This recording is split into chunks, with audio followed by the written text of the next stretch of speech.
اللہ تعالیٰ نے ان کو شمار کر رکھا ہے اور گن گن کے اللہ تعالیٰ نے ان کے لیے لمحات رکھے ہیں. لقد احصاہم، یہ کتنے ہیں جو کہہ رہے ہیں، ان کو بھی اللہ تعالیٰ نے کاؤنٹ کر لیا ہے، شمار کر لیا ہے. ان میں سے ایک بھی سرک کر بھاگ نہیں سکتا، سب کو اپنے جرم کا جواب دینا ہوگا. اور وہ عدہم عدہ، جس کا بھی پہلے تذکرہ آ چکا ہے، اور اللہ تعالیٰ نے ان کی مہلت کے وقت کو بھی شمار کر لیا ہے. ان کی کتنی گھڑیاں باقی ہیں اللہ تعالیٰ جانتا ہے، انسان نہیں جانتا. انسان کو نہیں معلوم کہ اس کے کتنے سال باقی ہیں، انسان کو نہیں معلوم کہ اس کی زندگی کے کتنے مہینے باقی ہیں، انسان نہیں جانتا اس کی زندگی کے کتنے دن باقی ہے. انسان کا عالم یہ کہ اپنی 70 سالہ زندگی پر وہ 70 کلو کا کیک بنا کر جشن کر رہا ہے اور آنے والے 70 گھنٹوں کے اندر اندر اس کا فیصلہ ہو گیا. آپ سوچئے اگر اس کو یہ معلوم ہوتا کہ within 70 hours آپ کی موت آنے والی ہے، وہ بیچارہ اپنا کیک کھا پاتا. یہ حیدرآباد میں ایک مشہور شخصیت نے انہوں نے اپنی سالگرہ کا جشن بنایا تھا. یہ 70 سال کے ہو گئے تو انہوں نے 70 کلو کا کیک بنوایا تھا اور اس کے بعد سالگرہ کی، لیکن اللہ تعالیٰ نے 72 گھنٹوں کے اندر اندر ان کو پھر بلا لیا، ختم. تو اگر ان کو یہ معلوم ہوتا کہ ان کی موت کب آنے والی ہے، وقت موعود کب ہے، تو بیچارے کیک کھا پاتے. آپ سوچئے حلق کے نیچے سے نہیں اترتا. انسان کو نہیں معلوم لیکن اللہ تعالیٰ کو معلوم ہے کہ اس کے کتنے دن باقی رہ گئے. پروردگار جانتا ہے ان کی کتنی سانسیں باقی رہ گئی. انسان شمار نہیں کرتا.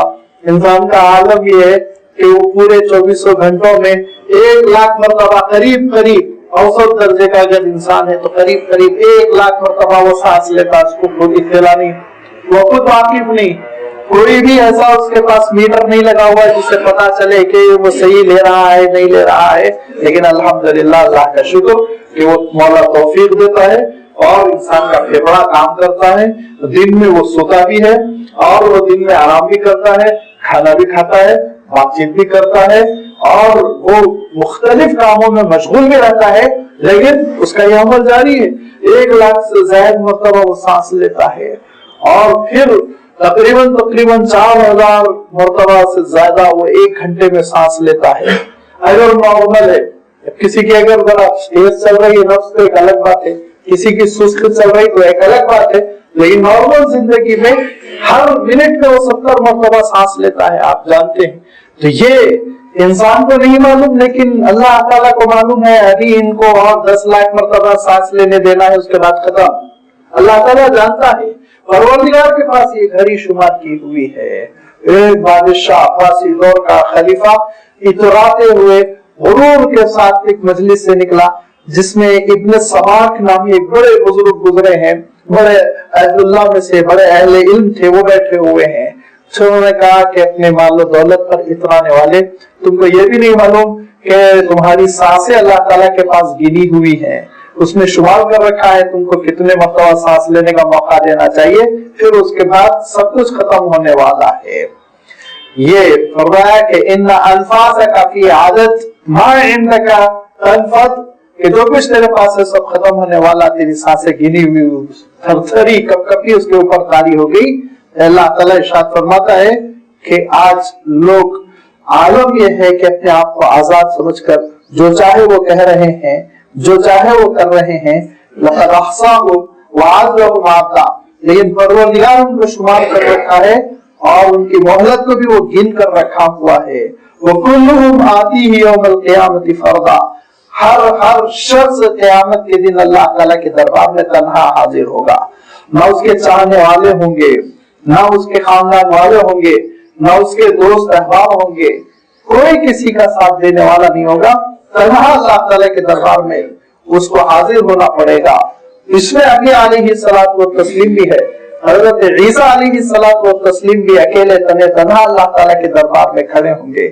یہ پوری عیسائی دنیا یہ کہاں کھو چکی ہوگی پتہ نہیں، اور برابر حضرت عیسیٰ علیہ السلام کا کام بنانے کے لیے، خیر حضرت عیسیٰ علیہ السلام کو ان کی ضرورت بھی نہیں ہوگی، لیکن کوئی ہمت بھی نہیں کر سکے گا کہ کچھ حضرت عیسیٰ علیہ السلام کا نام مان لے سکے. اور حضرت عیسیٰ علیہ السلام کا کیا عالم ہوگا، ان ساری عیسائی دنیا سے، پورے کے پورے عیسائیوں سے حضرت عیسیٰ علیہ السلام بری الذمہ ہو کر کہیں گے کہ پروردگار یہ سب آپ کے بندے ہیں، آپ چاہے تو ان کو جہنم میں چھوڑ دیجیے، چاہے تو معاف کر دیجیے، میں بیچ میں آنے والا نہیں۔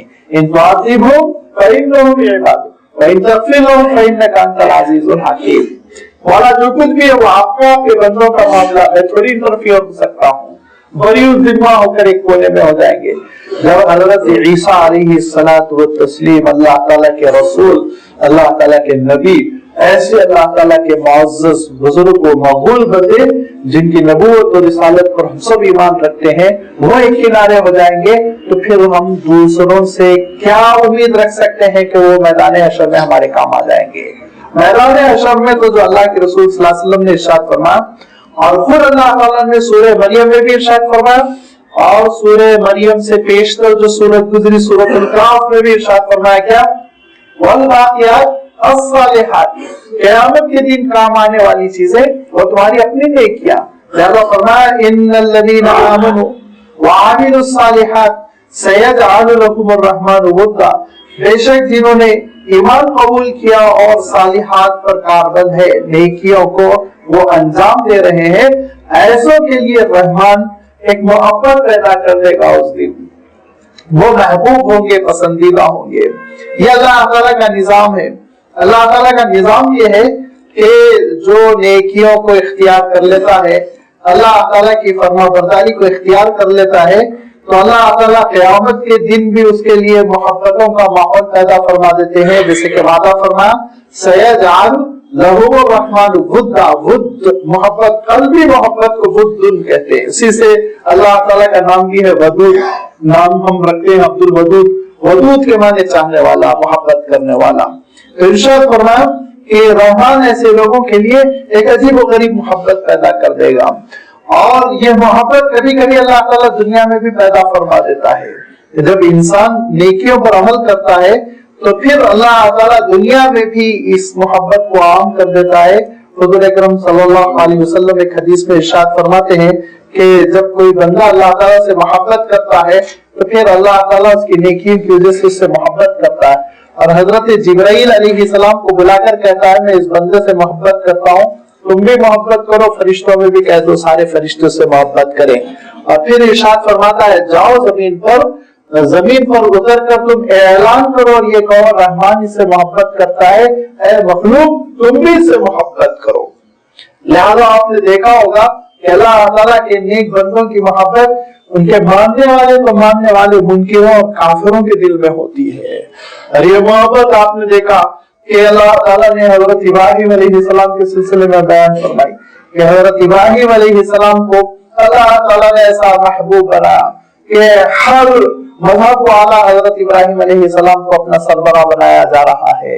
یہودی بھی حضرت ابراہیم علیہ السلام کو اپنا سربراہ مان رہے ہیں، اور عیسائی بھی حضرت ابراہیم علیہ السلام کو، اور ایمان والوں کے لیے تو اللہ تعالیٰ نے ارشاد فرمایا ان اول الناس بابراہیم للذین آمنوا واتبعوا هذا النبی، کہ بے شک یہ سب سے زیادہ ابراہیم سے قربت رکھنے والے تھے یہ مسلمان ہیں، فرما اور یہ نبی ہے اور یہ نبی کے پیروی کرنے والے ہیں۔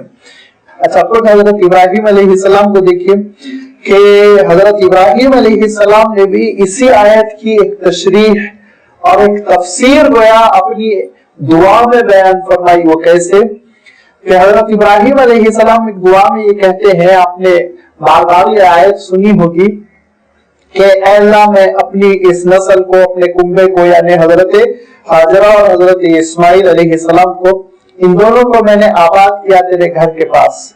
کیوں؟ اس لیے کہ اے اللہ یہ نمازوں کو قائم کرنے والے بنے۔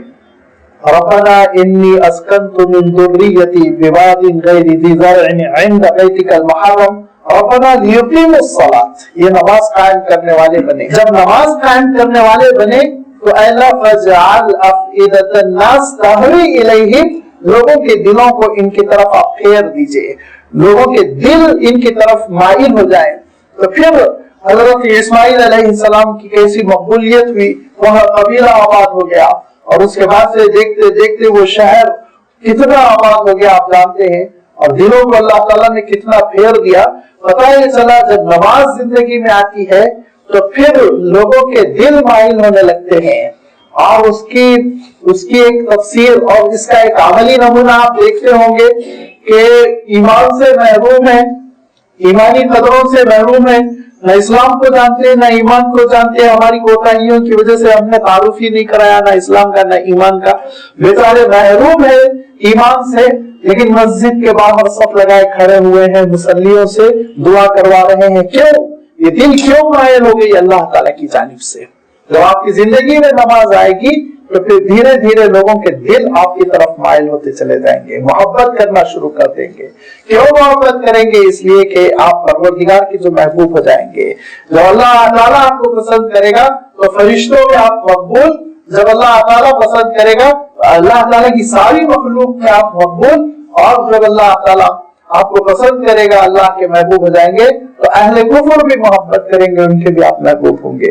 لہذا اللہ تعالیٰ ارشاد فرماتا ہے ان الذین آمنوا وعملوا الصالحات سیجعل لهم الرحمن ودا, بے شک جو ایمان والے ہوتے ہیں اور نیکیوں پر عمل کرتے رہتے ہیں ایسے لوگوں کے لیے رحمان قیامت کے دن بھی دلوں میں محبت پیدا کر دے گا, دنیا میں بھی محبت پیدا ہو جاتی ہے, دنیا میں بھی مقبول ہو جاتے ہیں. اور پھر آپ ذرا تاریخ اٹھا کر دیکھیے کہ اللہ کے رسول صلی اللہ علیہ وسلم سے جیسی محبت کی گئی اس کی تاریخ میں کوئی مثال نہیں ملتی, اس کی تاریخ میں کوئی مثال نہیں ملتی. کتنے باپ ہوتے ہیں انتقال کر جاتے ہیں, کتنے شہید شوہر ہوتے ہیں جن کو ساری زندگی ان کی اہلیہ سرتاج کہتی رہتی ہیں اور اپنا زندگی کا لائف پارٹنر تصور کرتی ہے اور سمجھتی ہے جب تک وہ ہے میں ہوں, اور ان کے بعد تو زندگی دو بار وہ انتقال کر جاتے ہیں. اور کتنی بیویاں ہوتی ہیں جن کے بغیر ایک صاحب یہ تصور کرتے ہیں کہ میری زندگی میں کوئی رنگ نہیں, وہ انتقال کر جاتی ہیں کچھ ہی دنوں کے بعد. سال کی بھی ضرورت نہیں, چند ہی ہفتوں اور دنوں میں آپ دیکھیں گے کہ وہ بھلا دیتے ہیں اور دوسری ساری چیزوں میں دنیا کی رنگینیوں میں مگن ہو جاتے ہیں. اولاد اپنے والدین کو بلا دیتی ہے, اولاد اپنی ماں کو بلا دیتی ہے, شوہر بیوی کو بلا دیتا ہے, بیوی شوہر کو بلا دیتی ہے.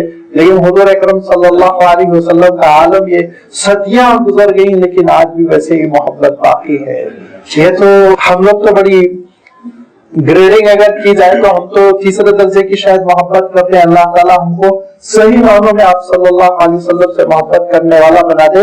لیکن اگر آپ صحابہ کو دیکھیے ان کی محبتوں کا کیا عالم تھا کہ حضرت بلال رضی اللہ تعالیٰ عنہ مدینہ منورہ میں رکنا مشکل ہو گیا, رکنے کے لیے تیار نہیں. حضرت ابوبکر صدیق رضی اللہ تعالیٰ عنہ سے کہتے رہے کہ مجھے اجازت دیجیے, مجھے اجازت دیجیے, میں نہیں رہ سکتا مدینے میں کیونکہ نبی کے بغیر کا مدینہ مجھے دل نہیں لگتا, گھبراہٹ ہوتی ہے. حضرت ابوبکر صدیق نے کہا کہ سب اگر چلے جائیں گے چھوڑ کے تو میں کیسے یہاں رہوں, تنہا فیصلے کیسے کروں, میرے مشورہ دینے والے معاونین کیسے ہوں گے, لہذا بلال تم نہ جاؤ, بلال تم نہ جاؤ. حضرت بلال رضی اللہ تعالیٰ عنہ ادا نہیں دیتے تھے. اور پھر اس کے بعد حضرت عمر رضی اللہ تعالیٰ عنہ کا دور آیا اور حضرت ابوبکر صدیق رضی اللہ تعالیٰ عنہ کی وفات ہو گئی. حضرت عمر رضی اللہ تعالیٰ عنہ خلیفہ منتخب ہوئے. پھر حضرت بلال نے وہی مطالبہ کیا. حضرت عمر نے کہا ٹھیک ہے, دیکھو فسطاط کی جانب یہ قافلہ جا رہا ہے, یہ دعوت اسلام کا قافلہ میدان جہاد میں جدوجہد کرتے ہوئے آگے بڑھ رہے ہیں, تم ان کے ساتھ ہو جاؤ. تو حضرت بلال رضی اللہ تعالیٰ عنہ چلتے چلے گئے یہاں تک کہ موجودہ جو دمشق ہے وہاں تک کہ حضرت بلال رضی اللہ تعالیٰ عنہ پہنچ گئے. اور وہاں حضرت بلال کا قیام طویل ہو گیا, 2-2.5 سال گزر گئے. تو خواب دیکھا, حضور اکرم صلی اللہ علیہ وسلم فرماتے ہیں بلال کیا ہوا, وہ دور چلے گئے تو ہمارے قریب نہیں آتے. تب پھر حضرت بلال رضی اللہ تعالیٰ عنہ پھر واپس آئے, مدینہ منورہ واپس آئے. اور واپسی کا جو منظر تاریخ کی مستند کتابوں میں لکھا ہوا ہے وہ بیان کرنا مشکل. دوڑتے ہوئے مسجد نبوی پہنچے, لپٹ گئے حضور اکرم صلی اللہ علیہ وسلم کی مزار مبارک سے, روضہ اقدس سے, خوب دل بھر کر رویا. لوگوں نے اٹھایا, سمجھایا. اس کے بعد سے کہا کہ اب مغرب کا وقت ہو رہا ہے, اذان دیجیے. کہا اذان نہیں دے سکتا ہوں, اذان نہیں دے سکتا ہوں. لوگوں نے کہا کہ نہیں, بہت دن ہو گئے, 4-5 سال ہو گئے اذان آپ کی نہیں سنی, اور مدینہ منورہ آپ کی اذان کے نہ ہونے کی وجہ سے ایسا لگتا ہے جیسے خاموش سا ہے, ایک بار آپ اذان دیجیے. حضرت بلال نے کہا میں اذان نہیں دے سکتا. حضرت عمر رضی اللہ تعالیٰ نے کہا بلال آپ اذان دے. کہا نہیں, امیر المؤمنین معاف فرما دیجیے, میں اذان نہیں دے سکتا. کچھ لوگوں نے جو بہت سمجھدار تھے حضرت حسن حضرت حسین کو تیار کر کے بھیجا.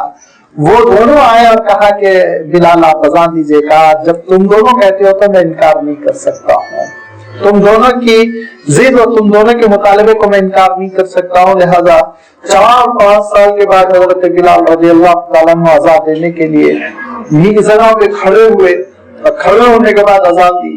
تو حضور اکرم صلی اللہ علیہ وسلم کی حیات طیبہ میں حضرت بلال رضی اللہ تعالیٰ عنہ اذان دیتے دیتے جب یہ کہتے اشہد ان لا الہ الا اللہ, اشہد ان لا الہ الا اللہ, اشہد ان محمد رسول اللہ, تو حضور اکرم صلی اللہ علیہ وسلم کے حجرے کو دیکھتے تھے. حضور اکرم صلی اللہ علیہ وسلم پردہ ہٹا کے حضرت بلال کو دیکھتے تھے. لہذا حضرت بلال آج بھی اذان دیتے ہوئے پہنچ گئے اللہ اکبر اللہ اکبر اللہ اکبر اللہ, اشہد ان لا الہ الا اللہ, اشہد ان لا الہ الا اللہ, اشہد ان محمد رسول اللہ کہتے ہوئے حجرے کو دیکھا اور یہ سمجھے کہ شاید پردہ ہٹے گا, حضور اکرم صلی اللہ علیہ وسلم کا چہرہ نظر آئے گا, لیکن آفتاب رسالت تو غروب ہو چکا تھا.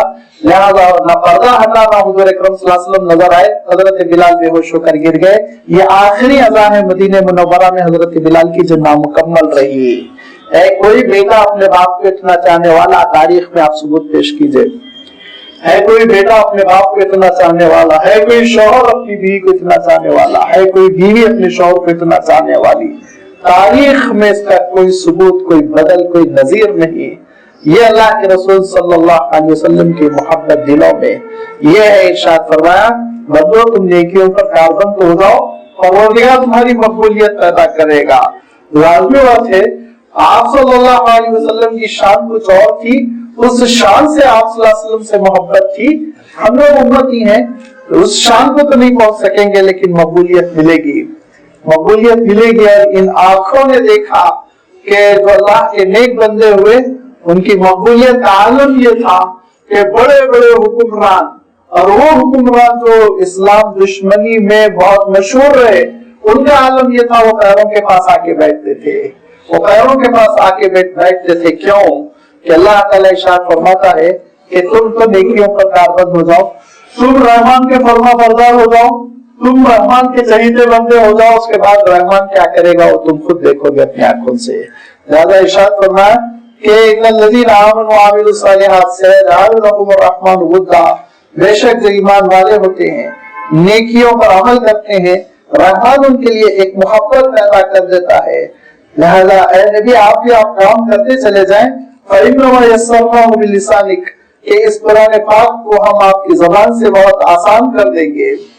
ورنہ یہ اللہ تعالیٰ کا کلام اگر آپ صلی اللہ علیہ وسلم کے ذریعے سے نہ ملے تو بہت مشکل ہوتا, بہت مشکل ہوتا.